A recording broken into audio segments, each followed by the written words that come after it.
मैं कुछ स्टूडेंट्स की जो जिज्ञासा थी उसको पूरा कर देना चाहता हूँ। बीपीएससी एईडीओ एग्जामिनेशन में किस तरह के करंट अफेयर्स के क्वेश्चंस आए हैं और क्या पैटर्न रहा है, वो सब चीज़ों को देखते हैं। तो देखिए इसमें क्या है, 100 क्वेश्चंस थे जीएस पेपर में, और उसमें से 25 क्वेश्चन यानी 25% वो करंट अफेयर्स से पूछे गए हैं। तो आप देख लीजिए कि करंट अफेयर्स का दायरा कितना ज़्यादा बढ़ता जा रहा है, इसलिए यहाँ पर ज़्यादा पढ़ने की ज़रूरत है, ध्यान देने की ज़रूरत है। तो 25 जो क्वेश्चंस आए हैं उनमें से 22 क्वेश्चन जो है वो सीधे के सीधे टकराए हैं, जो हमने आपको बताए थे पिछले दिनों में, जो करंट अफेयर्स के टेस्ट में, वीडियो में, पीडीएफ में, उन सब के जरिए। वैसे तो हर कोई कह सकता है कि हमारे क्वेश्चंस सब के सब टकरा गए हैं, लेकिन यहाँ एनालिसिस कर रहा हूँ मैं और आपको सबूत भी दिखा रहा हूँ वीडियो के जरिए। तो देखिए एक क्वेश्चन यहाँ पर है कि भारत का उपराष्ट्रपति बनने के लिए न्यूनतम आयु कितनी होनी चाहिए। वैसे आप कह सकते हैं ये तो पॉलिटी का ये क्वेश्चन है, लेकिन अभी हाल ही में उपराष्ट्रपति जो नए बने कुछ महीनों पहले, तो उससे रिलेटेड ये क्वेश्चन है। उस दौरान मैं बता भी रहा था पूरी प्रक्रिया कैसे कैसे हुई है। तो इसमें सही आंसर होगा 35 वर्ष। ठीक है, न्यूनतम आयु 35 वर्ष होनी चाहिए। अगला क्वेश्चन लेते हैं, निम्नलिखित में से कौन सी एक दुनिया की सबसे कमजोर मुद्राओं में से नहीं है। यहाँ पर नहीं की बात की जा रही है और इसमें कई सारे ऑप्शंस हैं। तो उसमें आप देखेंगे लेबनानी जो ओमानी रियाल जो है ना, वो सही आंसर होगा। क्यों? क्योंकि जब मैं बता रहा था ना दुनिया की टॉप 10 करेंसी के बारे में, तो वो टॉप 10 में तीसरी की करेंसी है, टॉप वाली वो ओमानी रियाल है। और उसी में यहाँ दिख रहे हैं आप, यहाँ पर ओमानी रियाल का जिक्र मैं कर रहा हूँ, और इसी में इन सब के बारे में बताया था कि जो सबसे जो खराब पोजीशन है वो किसकी है। ईरान, इसके अलावा अफगानिस्तान, लेबनान, ये सब चीज़ों की चर्चा हमने की थी। ओके, अगला क्वेश्चन लेते हैं और ये देखिए आप, ये क्वेश्चन क्या है, सत्य शोधक समाज से संबंधित उसमें निम्नलिखित कथनों पर विचार कीजिए। अब ये कहेंगे कि ये तो इतिहास से रिलेटेड है, बिल्कुल है, लेकिन करंट का भी है, क्योंकि महात्मा ज्योतिबा फुले उनकी जयंती अभी हाल ही में हुई है। और उसी के दौरान देखिए ये क्वेश्चन ही है, किस संस्था की स्थापना की थी, सत्य शोधक समाज। और इसके बारे में काफी डिटेल में ये बता रहा हूँ यहाँ पर आगे इस वीडियो में। इसमें क्या होगा, ऑप्शन आप देखिए तो इसका कथन एक है, इसका मुख्य उद्देश्य ब्राह्मणवादी प्रभुत्व को चुनौती देना और निचली जातियों के लिए समानता को बढ़ावा देना था। बिल्कुल सही बात है ये। ठीक है, अगला क्या है ऑप्शन, इसने महिलाओं और निचली जातियों के लिए सार्वभौमिक शिक्षा की दिशा में काम किया। बिल्कुल सही बात है। तीसरा क्या है, समाज में अस्पृश्यता यानी छुआछूत, उसके विचार को एक आवश्यक सामाजिक प्रथा के रूप में बढ़ावा दिया नहीं, बल्कि इसका तो विरोध किया था उन्होंने कि छुआछूत वगैरह नहीं होनी चाहिए। ठीक है, तो इसमें से दो जो है ना वो सही आंसर है, 1 और 2, तो केवल 2 ये वाला सही आंसर होगा, जो मैं काफी डिटेल में यहाँ बता रहा था, अभी 3-4 दिन या हफ्ते भर पहले की ही बात है।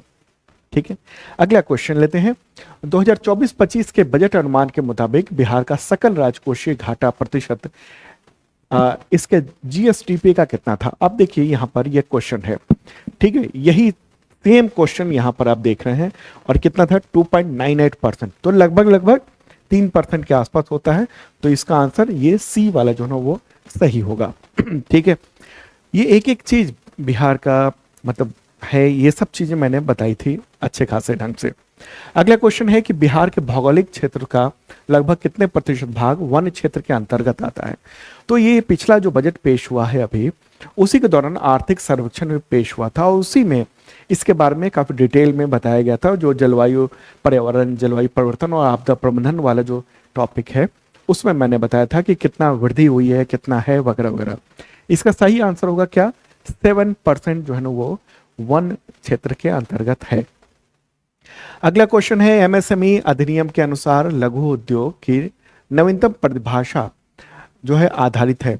ये जो परिभाषा ना है ये 2020 में ऐतिहासिक बदलाव लाया गया था, उस दौरान मैंने बताया था वीडियो के जरिए भी।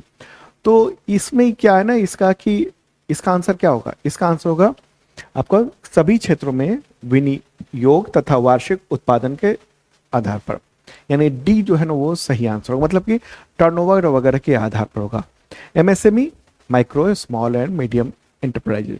तो इस बार जो करंट अफेयर्स के क्वेश्चंस आए हैं वो आप देखिए कि 2026 के भी आए हैं, 2025 के भी आए हैं। 24 के भी आए हैं, 23 के भी आए हैं, कुछ कुछ तो 20 के भी पूछ लिए हैं। ठीक है, तो अब आप कहेंगे कि कैसे तैयारी होगी इसकी, तो आपको रेगुलर पढ़ना पड़ेगा। अभी जैसे ही रेलवे के एनटीपीसी के एग्जाम आए हैं तो बच्चों के मैसेज धराधर आ रहे हैं, मतलब 1000 से ज़्यादा मैसेज आ चुके हैं। क्या वो क्या पूछ रहे हैं कि हमें बताइए कि जल्दी से कि कितना पढ़ लें हम जिससे एनटीपीसी का करंट अफेयर्स पूरा हो जाए। भाई साहब अभी तो 15 दिन बचे हैं, 10-15 दिन बचे हैं, इतने में कैसे करंट अफेयर्स आप अचानक पढ़ लेंगे? अगर आपने रोज नहीं पढ़ा है, उसका वीकली रिवाइज नहीं किया है, मंथली रिवाइज नहीं किया, तो कैसे करेंगे? आप देखिए कि रेलवे में भी ग्रुप डी का तो 20-20 क्वेश्चंस पूछे गए थे, वो सब टकराए थे, लेकिन उसके लिए प्रॉपर पढ़ना पड़ता है। ठीक है, तो जिन्होंने पढ़ा है ना वो बहुत खुश थे और बहुत सारे मैसेज भी आए। आगे बढ़ते हैं, अगला क्वेश्चन, किन इनमें 2 कथन दिए गए हैं और उसके बारे में जो है ना वो बताना है, कथनों के बारे में।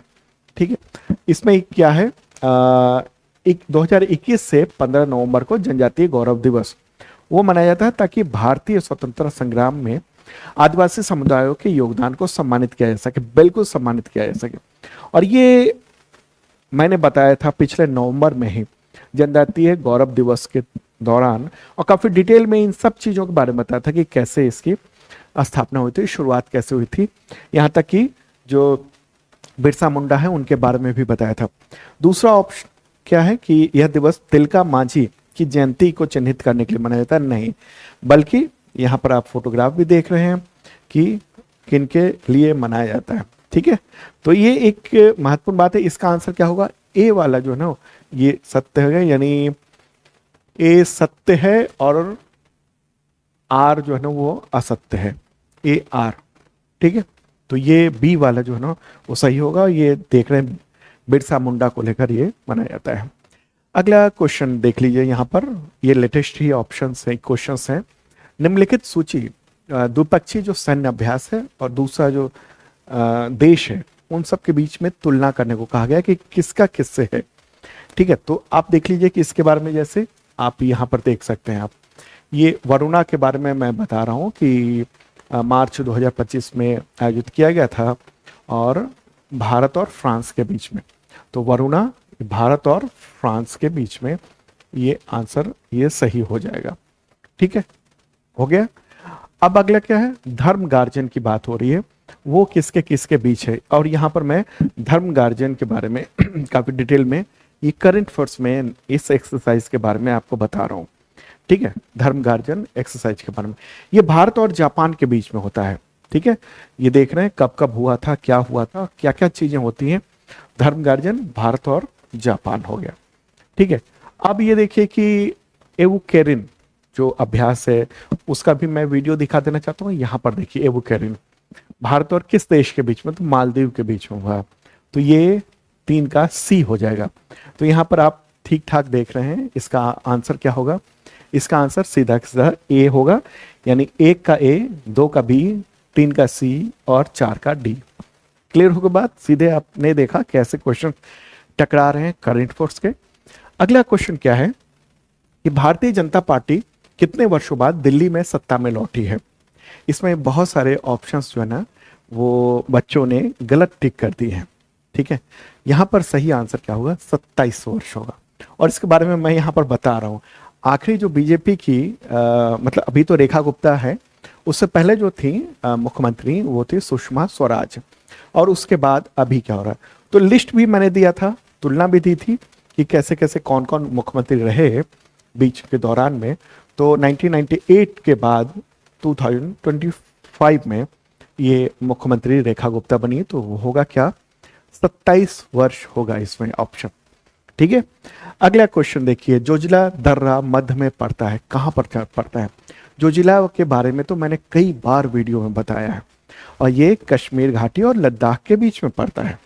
ठीक है, और ये अगर लेटेस्ट कहेंगे ये कब मैंने बताया था, तो ये अभी वक्त हुआ, उसमें क्या है ना कि भारत सरकार या कहें प्रधानमंत्री नरेंद्र मोदी ने एक उद्घाटन किया था जेड मोड़ सुरंग का, और वो जोजिला दर्रे के बीच में ही पड़ता है। ठीक है, और उसी के दौरान इसकी पूरी चर्चा काफी हुई थी। ओके, पीडीएफ में पूरा आपको डिटेल मिलेगा।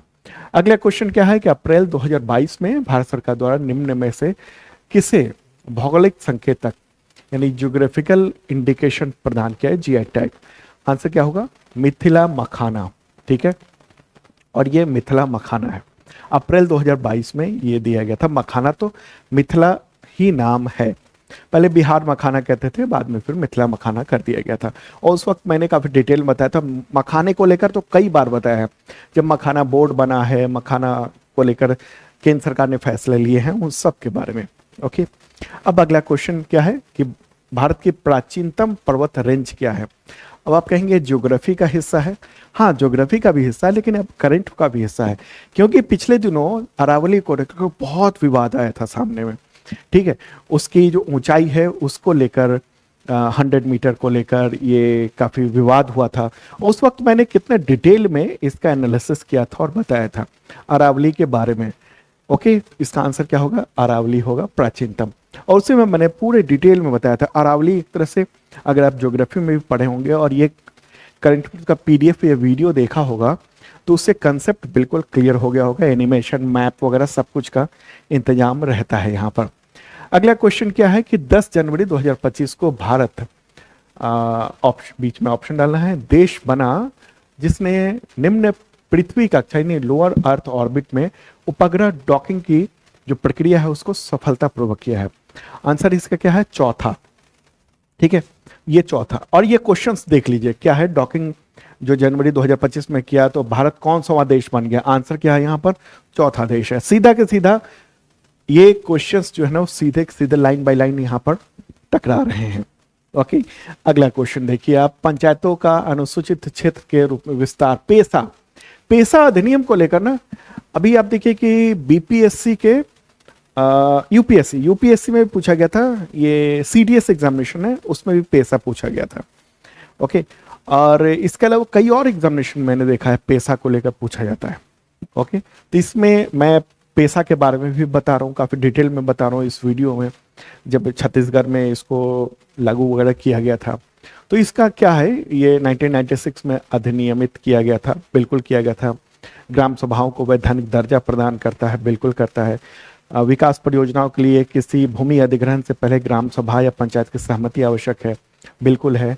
तो इसमें तीनों उपयुक्त सभी जो है ना, यानी डी, ये सही आंसर होगा इसमें। अब आगे बढ़िए और यहाँ देखिए जो जीएसटी में बदलाव किया गया था उसको लेकर, ये जीएसटी में दरों के बदलाव को लेकर ये क्वेश्चन पूछा गया है और इसमें मिलाने को कहा गया कि किसका है। अब आप देखिए कि यहाँ पर जब मैं उसके बारे में बता रहा हूँ ना, एक एक पॉइंट कि किसका कितना प्रतिशत हुआ है, एक एक पॉइंट, एक एक लिस्ट मैं यहाँ पर बता रहा हूँ आपको। ठीक है, ये देख रहे हैं आप, एक एक लिस्ट है। इसका आंसर क्या होगा? जैसे ए का जो आंसर होगा वो इसका ये 18% हो गया, ये वाला हो गया। व्यापारिक योगा जो सेवाएं हैं उसमें कितना 5% उसको किया गया है, ये वाला है आंसर। स्वास्थ्य बीमा पर 0 कर दिया गया है। ठीक है, 0 कहाँ पे? ये है 0। और 1500 सीसी से अधिक एसयूवी पर 40% है।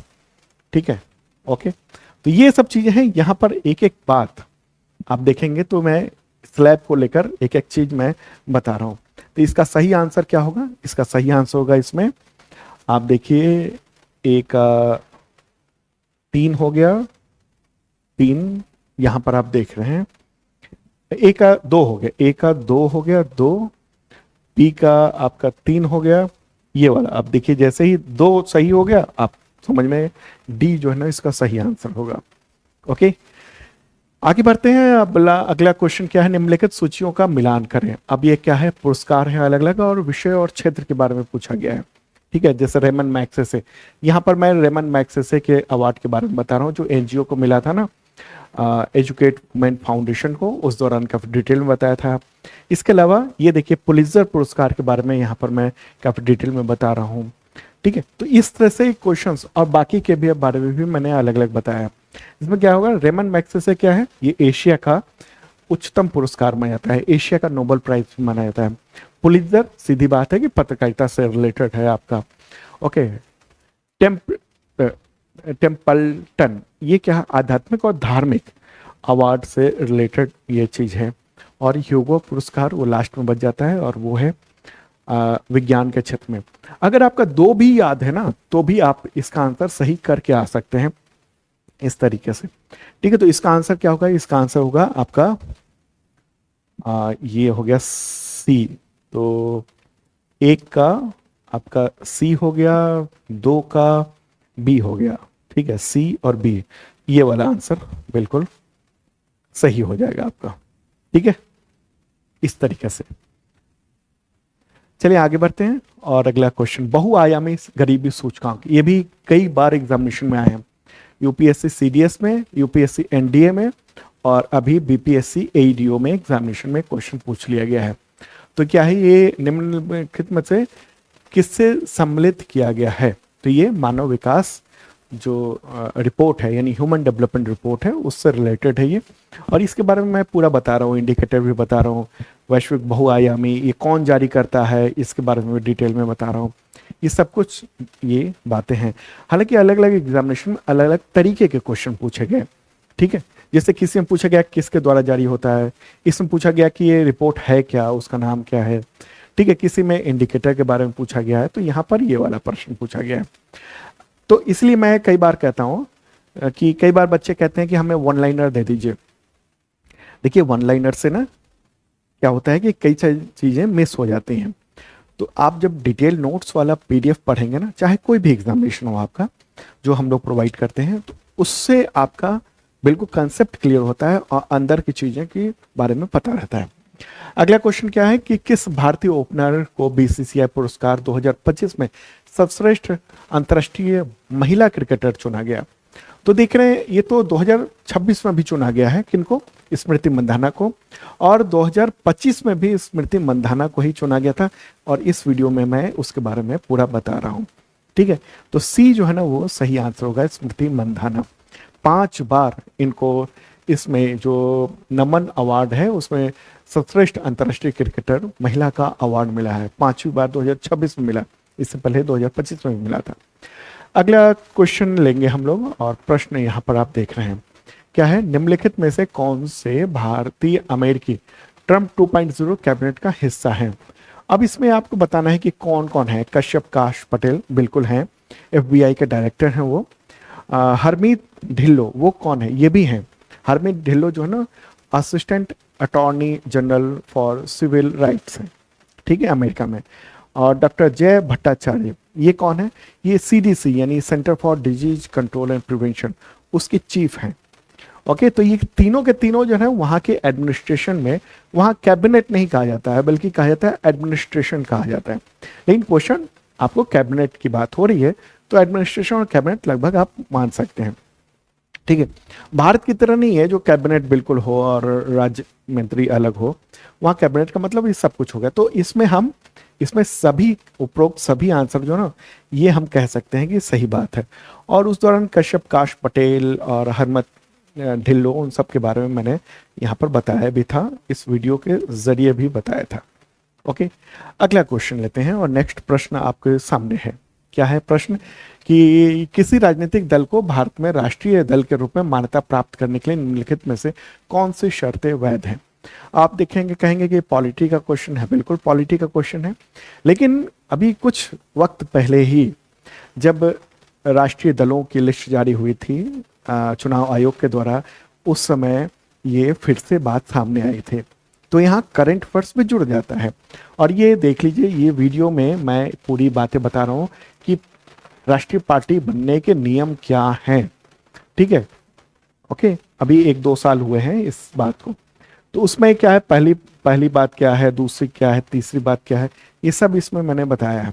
ठीक है, जैसे पार्टी को लोकसभा या राज्य विधानसभा चुनाव में 4 या अधिक राज्यों में कम से कम 6% वोट मिले हो और 1 से अधिक राज्यों में लोकसभा में कम से कम 4 सीटें हासिल हुई हो। बिल्कुल सही बात है, ये सत्य है। ठीक है, दूसरा क्या है, पार्टी ने कम से कम 3 राज्यों में लोकसभा की कुल सीटों का 2% जीता हो। ठीक है, तो ये भी बात जो है ना, कम से कम जो लोकसभा की कुल सीटों का 2% जो है ना वो जीता हो। तो वर्तमान में 11 सीटें के आसपास वो जीतता है। तो ये जो है ना, ये भी कथन सत्य हो जाता है। तीसरा क्या है कि पिछले लोकसभा आम चुनाव में पार्टी ने किसी एक राज्य में आवंटित प्रत्येक 25 सीटों में से कम 1 सीटें जीती हुई हैं। ये जो है ना वो असत्य होगा, गलत होगा। ठीक है, राष्ट्रीय दल के लिए ये शर्त नहीं है, बल्कि राज्य स्तरीय दल के लिए ये शर्त है। ठीक है, चौथा क्या है, पार्टी को 4 या अधिक राज्यों में राज्य स्तरीय दल के रूप में मान्यता प्राप्त हो। हाँ, ये भी सही है। ठीक है, तो ये इस तरीके से आप देख रहे हैं कि ये सारे ऑप्शन हैं। अगला क्वेश्चन है कि केंद्रीय गृह मंत्री अमित शाह ने जोधपुर में 11 फीट की प्रतिमा का अनावरण किया। ये सरदार वल्लभ भाई पटेल की प्रतिमा का अनावरण उन्होंने किया था, और ये बात अभी की नहीं है, ये 2024 की बात है। ठीक है, 8 दिसंबर 2024 को ये अनावरण किया गया था। अगला क्वेश्चन है, भारतमाला परियोजना अक्टूबर 2017 में प्रारंभ की गई थी, तो इसमें स्वीकृत कुल राष्ट्रीय राजमार्ग की लंबाई थी कितनी? तो ये 34,800 किलोमीटर जो है ना, वो सही आंसर होगा इसका। ये है इंपॉर्टेंट बात। ठीक है, अब आप देखिए 2017 की भी पूछा जा रहा है, लेकिन होता क्या है ना, कई बार भारतमाला को लेकर हमने आपको अलग अलग संदर्भ में जो है ना इसके बारे में बताया है, सरकार के अलग अलग फैसलों को लेकर, जैसे बजट में ही भारतमाला को लेकर बताया था, तो उसमें ये सब का जिक्र भी बताया था। अगला क्वेश्चन है, ये मार्च 2025 में बारबाडोस में ये सस्टेनेबल एनर्जी फॉर ऑल ये ग्लोबल फोरम आयोजित किया गया था, उसका सब्जेक्ट क्या था? सब्जेक्ट था इसका sustainable energy for equality, security and prosperity. ये था इसका जो है ना वो सही आंसर। ठीक है, तो देखिए आप किस तरीके से क्वेश्चंस टकराए हैं और मतलब जबरदस्त ढंग से आए हैं। तो अगर आप भी करंट अफेयर्स की तैयारी करना चाहते हैं शानदार ढंग से, तो शार्प लर्निंग ऐप है, वो ज्वाइन कर सकते हैं, आप डाउनलोड कर सकते हैं। और वहाँ पर 2 तरह के मेंबरशिप प्लान है, बैच है। एक बेसिक है जो एसएससी, टीचर, रेलवे, पुलिस, इन सब के लेवल का होता है। दूसरा था आईएसपी लेवल का, और इसमें पीडीएफ दिया जाता है 3 तरह के और 3 और तरह के, हिंदी और इंग्लिश दोनों में। जैसे क्या है, वन लाइनर, एमसीक्यू नोट्स होता है, वीडियो का लिंक भी होता है, फिर वीडियो मिलता है, फिर मॉक टेस्ट मिलता है। महत्वपूर्ण बात ये है, ये वीकली, मंथली, क्वार्टरली, ईयरली, ये पिछले 2 सालों के आपको मिल जाएंगे, 2 या 3 साल के मिल जाएंगे आपको, और अगले 1 साल तक ये अपडेट आपको मिलता रहेगा ये करंट अफेयर्स का। तो ज्वाइन कर सकते हैं, अभी सेल चल रहा है, ऑफर चल रहा है, और बहुत मामूली सा प्राइस है इसका। ठीक है, तो ये बात आप शेयर जरूर कीजिए, आप वीडियो जो है ना अपने दोस्तों को भी बताइए कि किस तरह के क्वेश्चंस लगातार आए हैं और कैसे टकरा रहे हैं।